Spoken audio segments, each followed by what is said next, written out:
Good morning రాజీ. Good morning బాబా. ఏంది రోజు special? దొండకాయ. ఏంది ఏది అన్నావు? గుడ్ మార్నింగ్ బాబా అని తప్పైంది. తప్పేందంటే ఏమన్నావు? గుడ్ మార్నింగ్ అని. బాగా వేడైంది. పిల్లల కోసం ఈరోజు ఎగ్ ఫ్రైడ్ రైస్ అయితే చేస్తున్నాను. కర్రీ వచ్చేసి ఇంకా ఉల్లిపాయ టమాటా ఎగ్ కర్రీ అన్నమాట. ఉల్లిపాయలు వేసుకొని పచ్చిమిర్చి కూడా వేసేస్తున్నాను. ఉల్లిపాయ అనేది మనకు బాగా బ్రౌన్ కలర్లోకి వచ్చేంత వరకు ఫ్రై చేసుకోవాలి.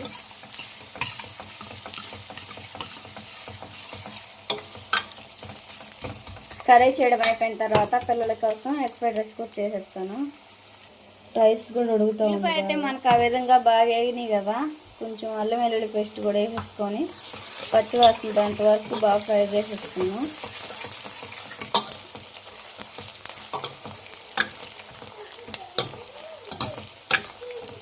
అల్లం వెల్లుల్లి పేస్ట్ వేసుకున్న తర్వాత టమాటాలు కూడా వేసేసుకోవాలి.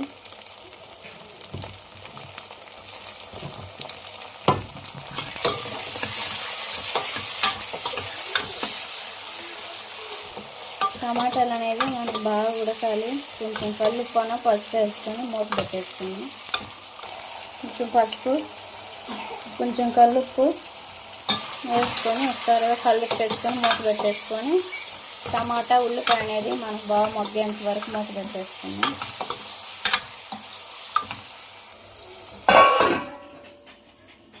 ఎగ్ ఫ్రైడ్ రైస్ వచ్చి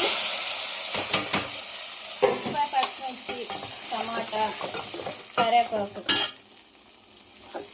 మొత్తం మనకు బాగా వేగేంత వరకు వేగనిచ్చేసుకున్నాం.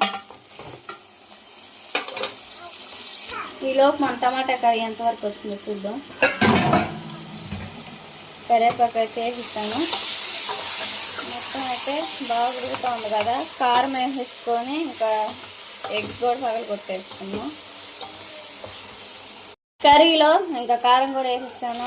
బాగా కలిపి వేసేసుకోవాలి. కొంచెం లైట్గా గరం మసాలా వేసి ఒకసారిగా కలిపి వేసుకొని వాటర్ పోసేసుకున్నాం. కర్రీలో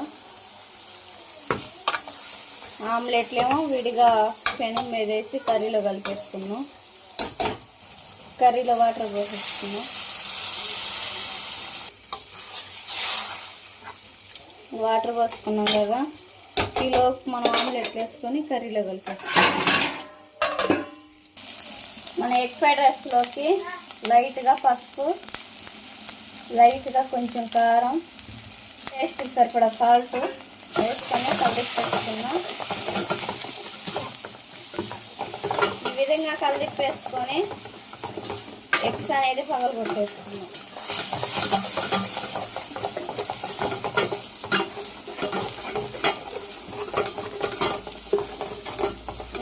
అయితే ఎగ్స్ అనేది పగలగొట్టేసుకున్నాం కదా, 2 ఎగ్స్ అయితే ఈ విధంగా బాగా కలిపి వేసుకొని లైట్గా గరం మసాలా వేసేసుకున్నాం.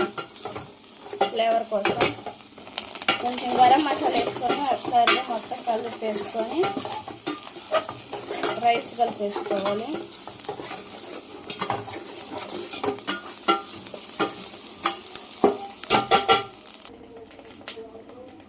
వేడి రైస్ కలిపేసేసుకున్నాం.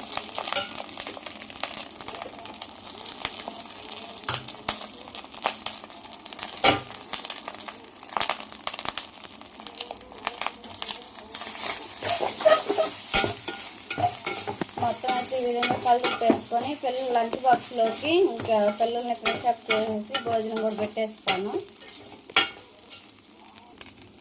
చాలా కలర్ఫుల్గా వచ్చేసింది కదా, ఇంకా స్టవ్ ఆఫ్ చేసేసుకున్నాం.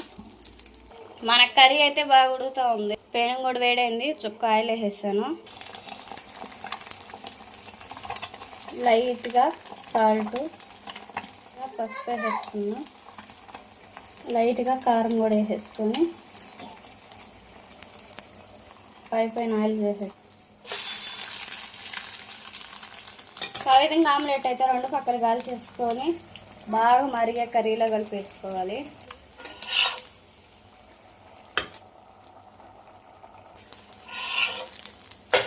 రెండో ఆమ్లెట్ కూడా రెడీ అవుతుంది.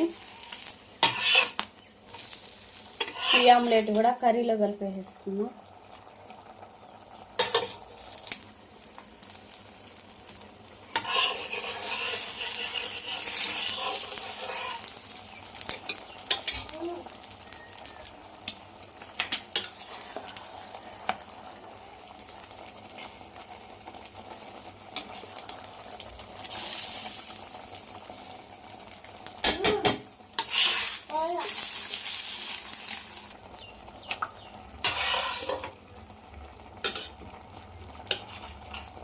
ఈ ఆమ్లెట్ కూడా కర్రీలో కలిపేసుకున్నాం కదా, మూత పెట్టేసుకొని 2 నిమిషాలు అట్లా ఉంచేసుకొని స్టవ్ ఆఫ్ చేస్తున్నాం.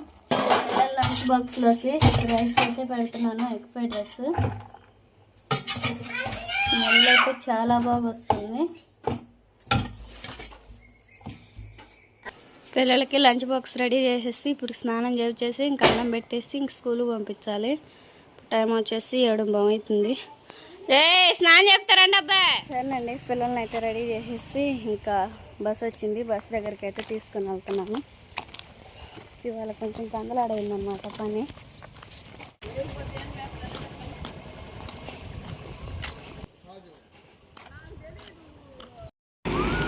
పిల్లలకైతే క్యారేజీ పెట్టి పంపించేస్తాను కదా, ఇంకా ఆమ్లెట్ కర్రీ చూస్తుంటే నోరు ఊరిపోతుంది. బావ అయితే పనికి వెళ్ళాడు, వస్తాడేమో అన్నానికి ఇద్దరం కలిసి తిందాం అనుకున్నాం. కానీ బావంట టిఫిన్ చేస్తున్నాడు, అందుకని చెప్పేసి నేను టిఫిన్ చేస్తున్నానే రాజు, మధ్యాహ్నం వస్తాను, ఈ లోపు నువ్వు తిని రైస్ అన్నాడు. టైం వచ్చేసి 9:30. ఇప్పుడు భోజనం చేస్తూ ఉన్నాను. బావేమో అక్కడ టిఫిన్ చేస్తున్నాడంట, భోజనం చేద్దాం.